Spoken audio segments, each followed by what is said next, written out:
নমস্কার, আপনারা দেখছেন সংকেত মিডিয়া, সোজা কথা সহজভাবে। আমাদের প্রার্থী শুভাশিস চক্রবর্তী দীর্ঘদিনের সহকর্মী এবং একাধ দিন নয়, অনেক বহু বছরের পরিচয়।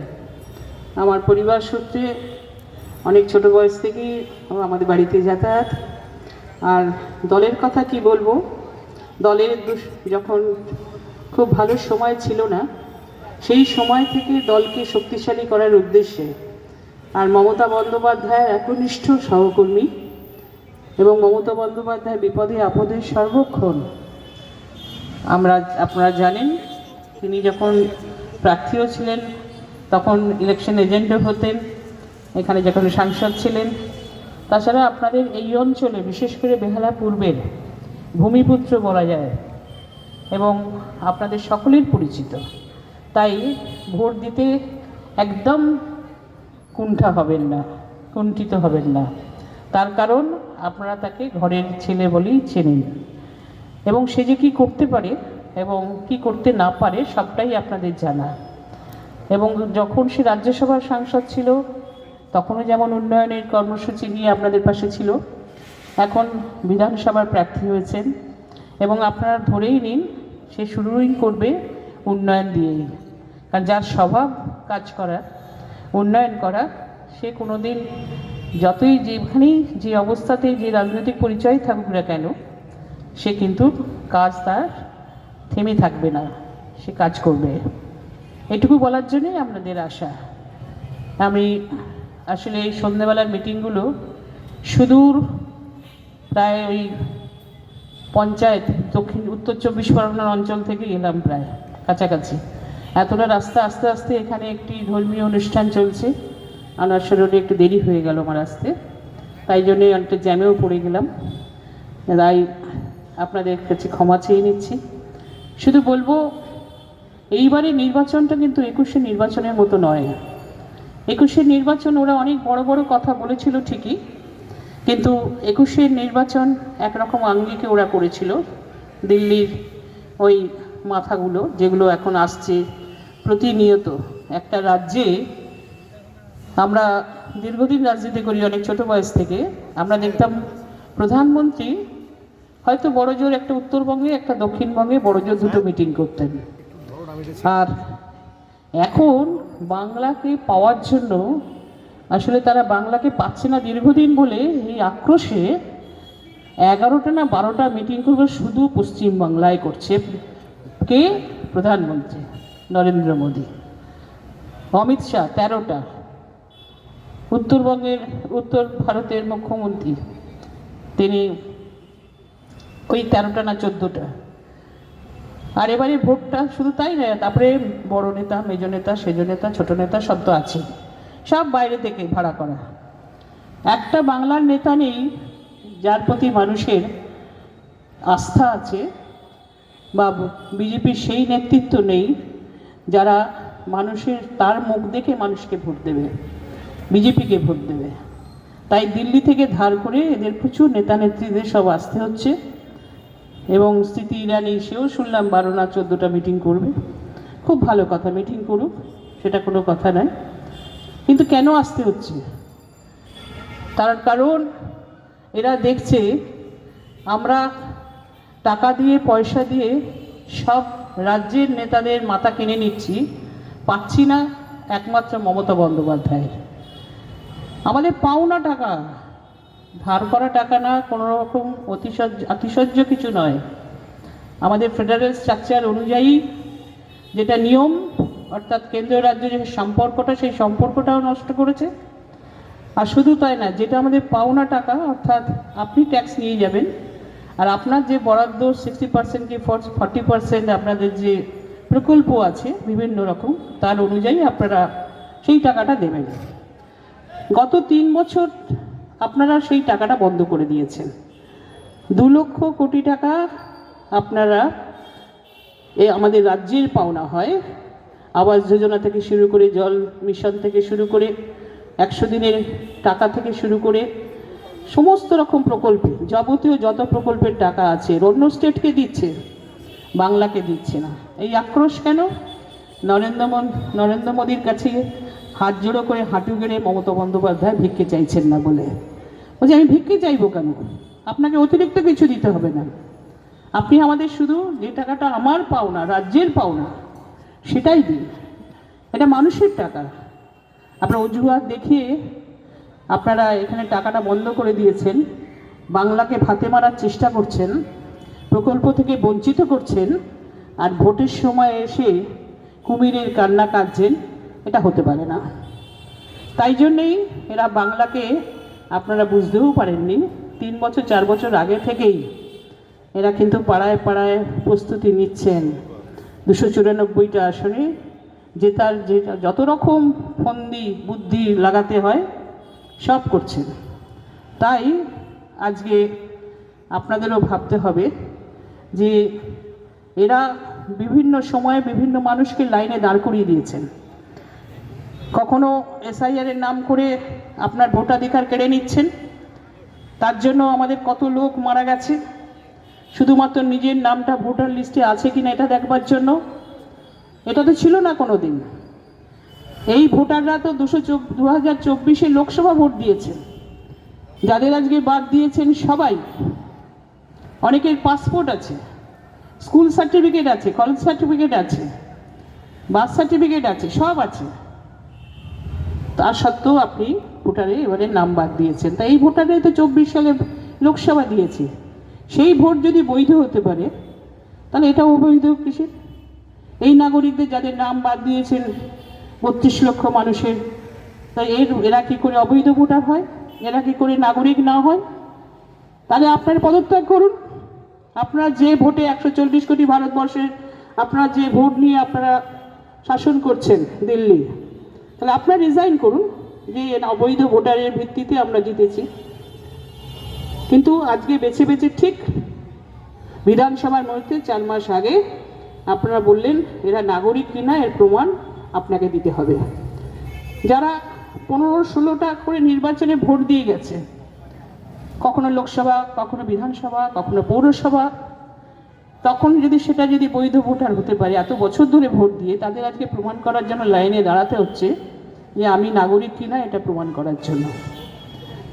আমরা তাই বলবো, আমরাও মানুষকে লাইনে দাঁড় করিয়েছি। কখন? দুয়ারে সরকারে, যেখানে উন্নয়নমূলক কর্মসূচিগুলো রূপায়ণ হয়, আমরা দাঁড় করিয়েছি। আমাদের সরকার দাঁড় করিয়েছে কাদের কোন লাইনে? আমার পাড়া আমার সমাবেশ সমাধান এই প্রকল্পে। এবং দাঁড় করিয়ে কী করেছেন? রূপশ্রী প্রকল্প থেকে, কন্যাশ্রী প্রকল্প থেকে, স্বাস্থ্যসাথী থেকে শুরু করে লক্ষ্মীর ভাণ্ডার। গত 21 নির্বাচনে কথা দিয়েছেন মমতা বন্দ্যোপাধ্যায়, তিনি এক কথার মানুষ। এবারে নির্বাচনের মানুষ যদি আমাকে ভোট দেয়, আমরা তাহলে এবারে লক্ষ্মীর ভাণ্ডার মহিলাদের জন্য করে দেব। তার সেটা বলার পর যখন নির্বাচন হয়ে গেল 21 সালে, আপনাদের মনে থাকতে পারে, এবং শুধু তাই নয়, স্টুডেন্টদের ট্যাব দেব যারা পড়াশোনা করে, ক্লাস 12-দের। এবং 1 মাসের মধ্যে নির্বাচনে জিতে সরকার গঠন করে 1 মাসের মধ্যে, তখন লক্ষ্মীর ভাণ্ডার 500 ছিল, পরে 1000 করেছিলেন। কিছুদিন আগে আপনারা সবাই জানেন 1500, জনজাতির জন্য 1700। এই টাকাগুলো তিনি করে দিয়েছেন। কথা দিয়েছিলেন মানুষকে, ট্যাব দিয়েছেন মানুষকে। এবং তার অর্থনৈতিকভাবে যতটাই তিনি খারাপ অবস্থায় থাকুন না কেন, প্রত্যেকটি শ্রমজীবী মানুষের জন্য, প্রত্যেকটি পেশার মানুষের জন্য, কৃষক থেকে, চাষি থেকে শুরু করে, মহিলা থেকে শুরু করে, পুরুষ থেকে শুরু করে, স্টুডেন্ট থেকে শুরু করে, সবার জন্য তিনি ভেবেছেন আর টাকা বরাদ্দ করেছেন। এবং সবাই তাই পাচ্ছে।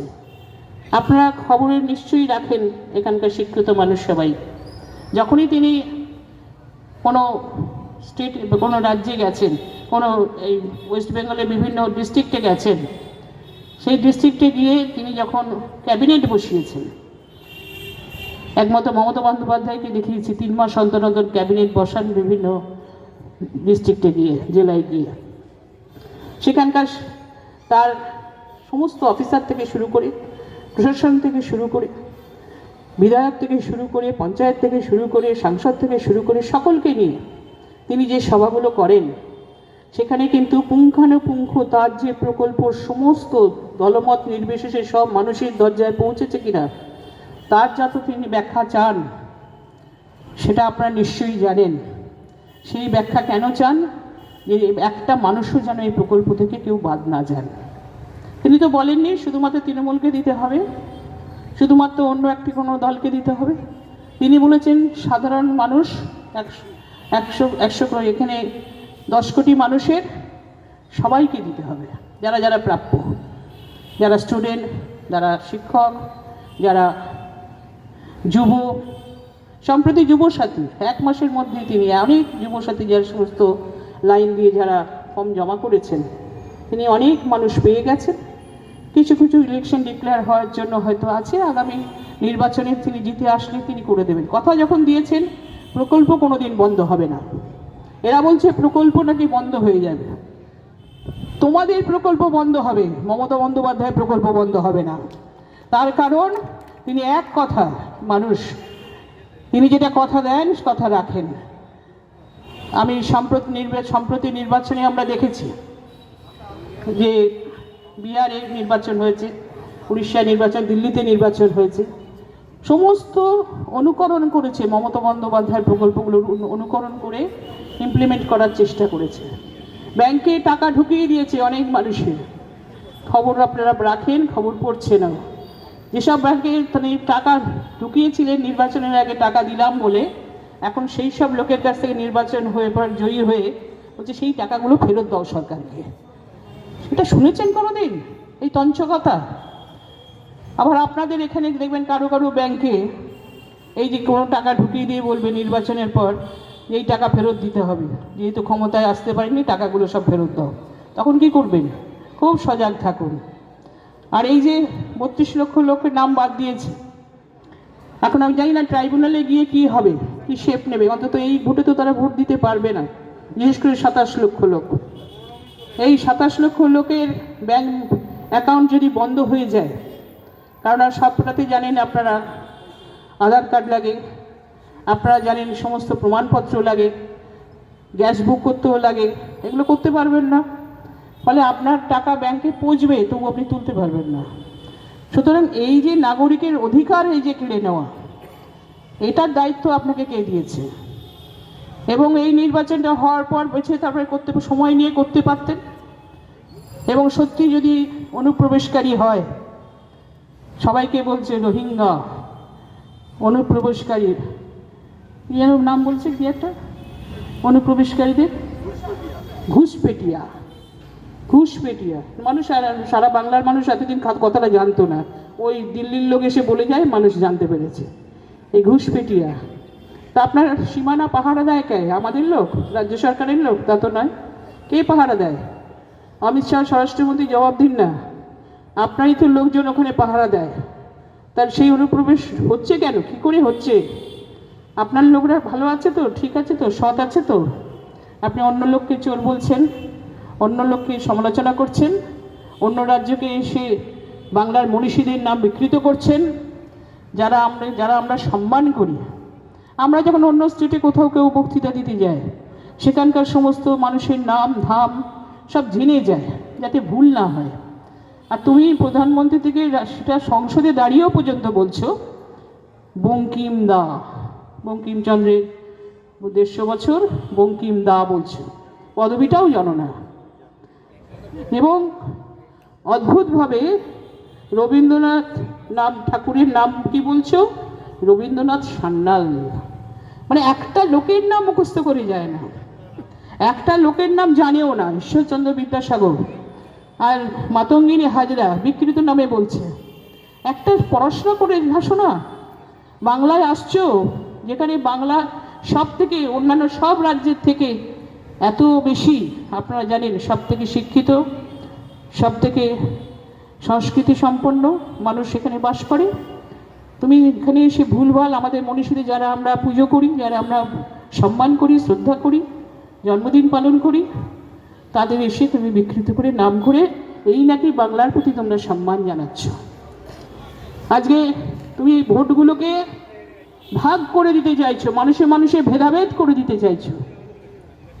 হিন্দু মুসলিম ভাগ করছো।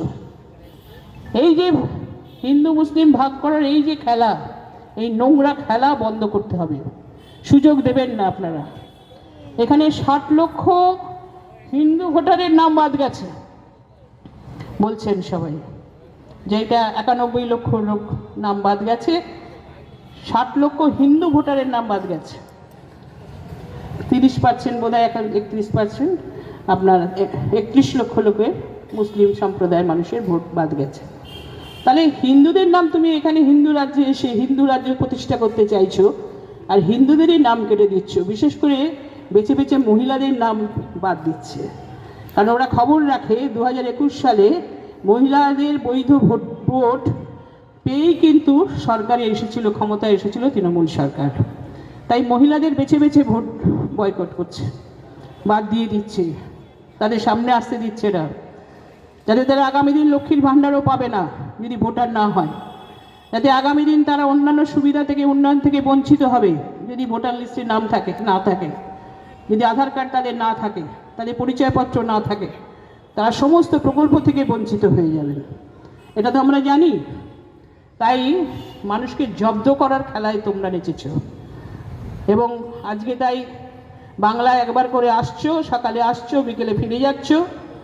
আর সমস্ত যত এখানে সার্কিট হাউস আছে, যত এখানে হোটেল আছে, যত এখানে অন্যান্য সমস্ত বিল্ডিং আছে, কোথায় চুপকে চুপকে কোথায় যে রয়েছে, সজাগ দৃষ্টি রাখতে হবে।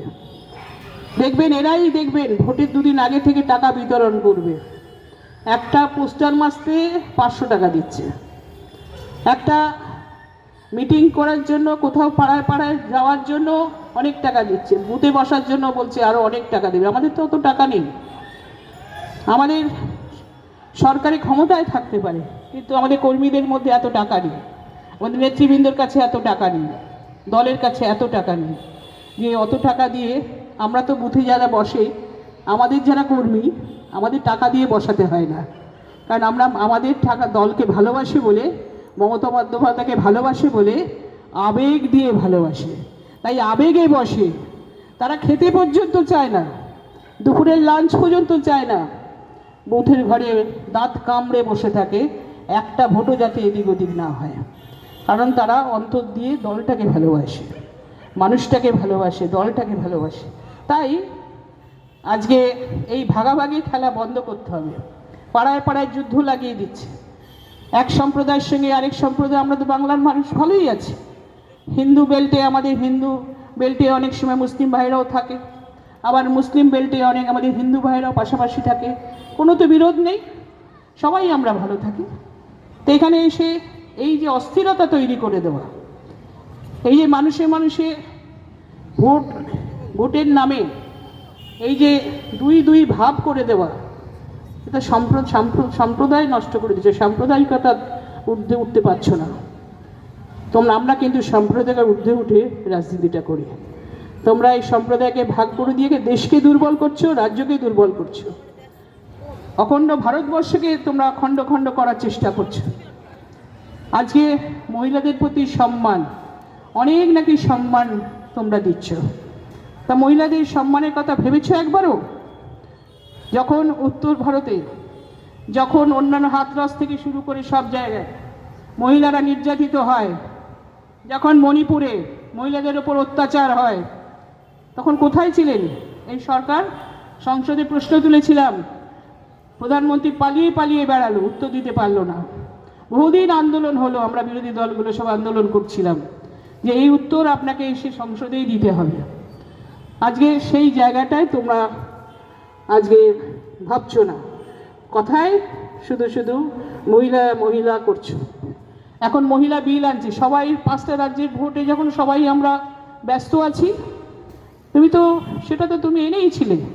সেই আলোচনাটা তুমি মে মাসে করো, যখন আমাদের সরকার তৈরি হয়ে যাবে, সবাই মিলে 5টা রাজ্যে ভোট মিটে যাবে। এই 16, 17, 18 একটা ডেট রেখেছে ইচ্ছাকৃত। এরা প্রমাণ করবে যে আমরাই নাকি মহিলাদের জন্য লড়ছি, আর কোনো দল এগিয়ে আসেনি। তুমি এই ভোটের সময় করেছো কেন? আমরা সবাই ব্যস্ত, যে যার রাজ্যে, কেউ রাজ্যে অন্যান্য জায়গায় গেছে, অন্যান্য জেলায় গেছে। তোমরা এইসব বদমাইশি খেলা বন্ধ করতে হবে। দুই সাধারণ মানুষকেও তাই বলছি, আপনারা এই খেলা একদম ওদের খেলায় মাতবেন না। ঘাসের উপর জোড়া ফুল চিহ্ন মমতাদি কিছু দিতে পারুক আর না পারুন, উন্নয়ন তো দিয়েছেন প্রায় 94টা প্রকল্প, সেগুলো নিয়ে মানুষ ভালোই আছে। এবং যেটা কিছু কিছু অংশে যদি কিছু কমতি থাকে, মমতা বন্দ্যোপাধ্যায় এমনই একজন মুখ্যমন্ত্রী আমাদের, তিনি কিন্তু ঠিক পূরণ করে দেওয়ার চেষ্টা করবেন, তার হাজার অর্থনৈতিকভাবে অসুবিধা থাকুক না কেন। আজকে এখানে প্রার্থী নিজে বলবেন, আমি বেশি কিছু বললাম না, অন্য সময় নিশ্চয়ই আপনাদের সঙ্গে দেখা হবে। আমি সকলকে রাত্রিবেলা, বিশেষ করে 28 তারিখ রাত্রিবেলা কেউ ঘুমোবেন না। আমাদের কর্মীরা তো ঘুমোবেই না, সাধারণ মানুষকেও বলছি, আপনার ভোটটা লুট হয়ে যেতে পারে, আপনার ভোটে যা খুশি হতে পারে। এরা সব রাতের অন্ধকারে করে, 500,000 টাকা রাতের অন্ধকারে এরা ক্যাবিনেট বসিয়ে বাতিল করে দিল, আপনাদের জানতে দিয়েছে? এরা ভোটার লিস্টে যে নাম বাদ দেবে, জানতে পেরেছিলেন? এই রাতের অন্ধকারে এরা খেলা করে। গ্যাসের দাম 450 টাকা ছিল, 1000 টাকা করে দিল, আরও বাড়বে। ভোটের পর দেখবেন না জিনিসপত্রের দাম কি অবস্থা, সর্ষের তেলের দাম 200 টাকা হয়ে গেছে। আরও অন্যান্য সমস্ত শাক থেকে, সবজি থেকে শুরু করে, অন্যান্য সামগ্রী থেকে শুরু করে সব জিনিসের দাম বেড়ে গেছে, বাড়ছে, আর ভোটের পর আরও বাড়িয়ে দেবে। আপনি না পারবেন তখন ঠোক গিলতে, না পারবেন উগড়াতে। সুতরাং সাবধানে চিন্তা করে, ঘাসের ওপর জোড়া ফুল চিহ্নে আমাদের বহুদিনের সহকর্মী প্রাক্তন রাজ্যসভার সদস্য সুভাষী চক্রবর্তীকে ভূমিপুত্র আমাদের আপনারা ভোট দিয়ে জয়যুক্ত করুন। 28 তারিখ সারা রাত জেগে কিন্তু পাহারা দেবেন, কথাটা কিন্তু মমতা বন্দ্যোপাধ্যায়কে শুরু করে সবাই বলছেন। ভোটে পাহারা না দিলে ওরা যা খুশি করতে পারে, ওদের কাছে ছলনার অভাব হয় না, এবং তাই ক্ষমতায় আসার জন্য ওরা মরিয়া হয়ে গেছে। আমরা তাই বলবো 29 তারিখ সকাল সকাল নিজের ভোট দিয়ে তবে বাড়ি গিয়ে সব কাজ সারুন। এ কথা বলে সকলকে আমি ধন্যবাদ, শুভেচ্ছা জানিয়ে শেষ করছি। জয় Hind.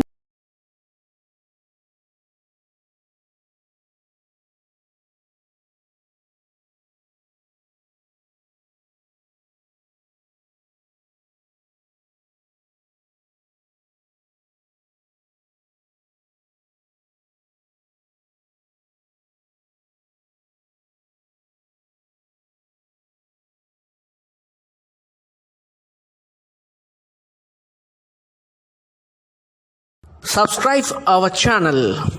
Press the bell icon.